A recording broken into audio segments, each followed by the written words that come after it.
Algebra 2. Today we're going to look at one more example of basic statistics that are used on data. One or two variable data we've been looking at, you guys. We're only looking at data that has one variable at a time, right? So we looked at measures of center and measures of spread. So the one other thing that we might want to look at in a very basic introduction to the study of one variable data is what's called expected value. Okay, so I thought I'd define what that is first, then we'd look at a data set that was in our book, but I thought was actually fairly interesting. So what is an expected value? So I defined it like this. I said it's the weighted probability of a complete distribution of probabilities. Your distribution has to include all possibilities and be complete, in other words, for you to use it. But if you have that and you look at the weighted probability, you'll get the expected value. I've seen lots of students in the past confuse the notion of average or mean with expected value. They are pretty similar. The difference is an average does not include a probability weight. It just includes how much you have for one data value. This is similar in that you'll have one kind of outcome represented, but that outcome could be weighted more than just like by one value kind of. So it's similar but not exactly the same.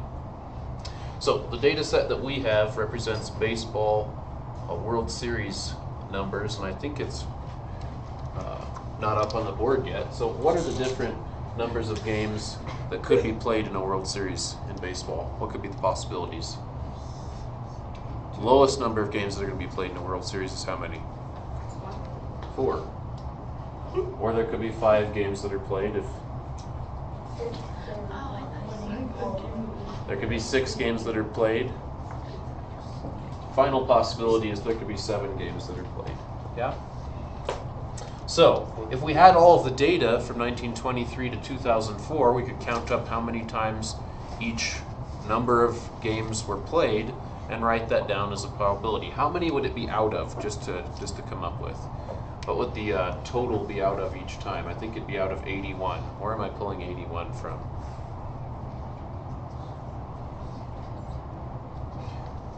Thinking like the distance between 2004 and 1923 is 77 plus 4, which is 81. So I think it'd be out of 81. Of course, this isn't all the baseball games that exist, all the World Series tournaments that exist. I think it goes back into the 1800s even, and of course to today. But this snapshot should give us an idea of how likely it is that the series ends up being 6 games versus 5 games versus 4 games. That's what the expected value is going to tell us. So of course I need the actual data, so the book gave us that. At first I was a little skeptical. You guys tell me if you're skeptical as to whether this is real. So the book said that this one was 5/27, this one was also 5/27, this one was 6/27, and this one was 11/27. So besides actually looking at the concept of expected value today in this context, I wanted us to be a little bit skeptical, because that's what we're trying to train to do in terms of data. Does that look like those could be reasonable things based on the idea of 81 being the total number of games, of tournaments that were played? At first I looked at it and I was like, 27? Nah.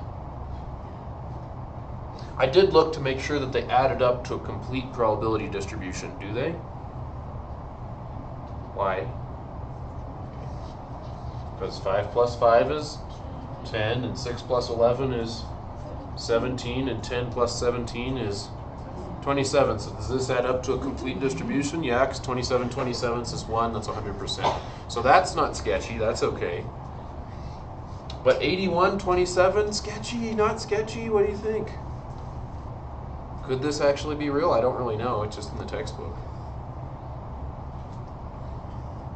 I'm thinking so, and I hope that I've taught you a little number sense this year to be able to think so as well. Why? 27 and 81 related to one another? They're both powers of what? 3. So maybe like these all just happen to reduce based on coincidence.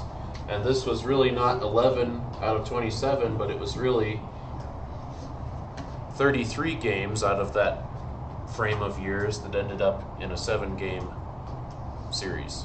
And how many games would that mean this really was? 18. And how many would this be then? 15 and 15, and that would add up to 81. It just, I think, happened. I think that probably could be the way it is. So I bet this is real data. I don't really know. I think it is. But how do you find the expected value? So I said it's a probability weight. That's still pretty vague, but I really like this idea of a weighted probability. So in our data set, where are those? They're right here, of course. So I should really say that these are the probability weights. Thinking of things as a weight in mathematics is pretty important, especially when you're studying probability. So just like we did when we studied standard deviation the other day, even though the book doesn't have it, I'm going to give you the real formula because it's important we start to get used to these symbols. So how do you come up with expected value? Most of the time it'll be written as the expected value of some variable, in this case x. In our case, x is how many games are played in the series. So x could be 4, 5, or 6, or 7. And the way you calculate it is you take the sum. We saw this when we did standard deviation, right?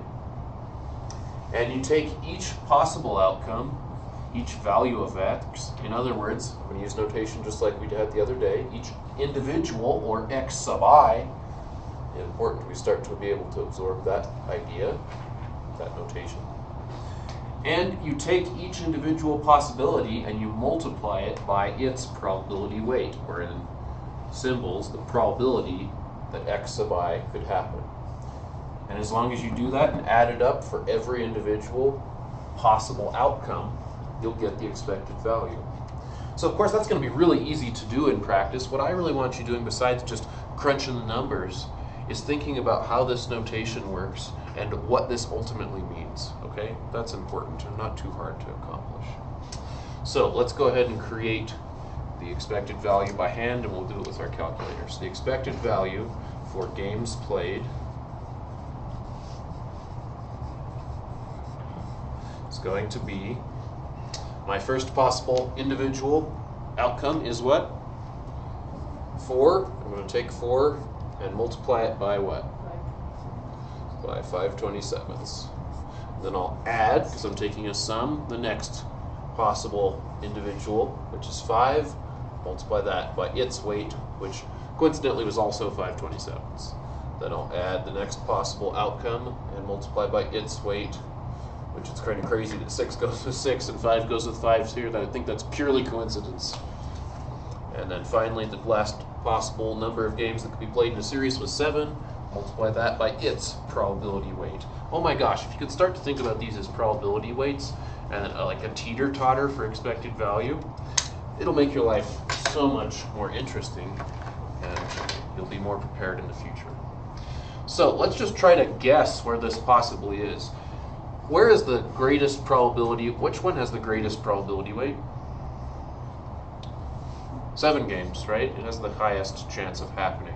So if we think about these guys being weighted, where is this expected value teeter-totter weighted towards? Is it weighted more towards the 6 and 7 side, or is it weighted more towards the 4 and 5 side? It's weighted more towards the 6 or 7 side for 2 reasons. Why? What's one of those reasons? Because the probabilities are bigger, right? The weights are bigger. That makes sense in terms of thinking about a balance and the weights being bigger. There's another reason too why it's weighted more to this side. Just a teeny little bit. When you're adding these up, 6 and 7 are bigger than 4 and 5. So there's really 2 different reasons that it's tipped this way in this problem. How much is it tipped? Let's find out. So I'll go ahead and enter those in my calculator. So 4 times 5/27 plus 5 times 5/27 plus 6 times 6/27 plus 7 times 11/27. So the expected value that I got is approximately 5.85. Make sure you put your units on there. Games. Did that match our intuition or not? Is that kind of on this side of the teeter-totter like we thought or not? Because this morning a couple people said no. They were like, it didn't match. We're screwing something up. We're thinking wrong. I think it's easy to think like that in this case, but just imagine. Here's 4, here's 7, equal spacing, right? 5 and 6. Where's 5.85? It's real close over here, right? This is the expected value. Okay, so it looks like our intuition was confirmed and the expected value is over here near 6. There you go. This is pretty practical. So this says, at least based on those years, looks like more World Series are going to be toward the 6 or 7 game range. Specifically, we can expect on average about 5.85 games in a typical series, so between 5 and 6. Make sense? So that's expected value. I'll see you next time.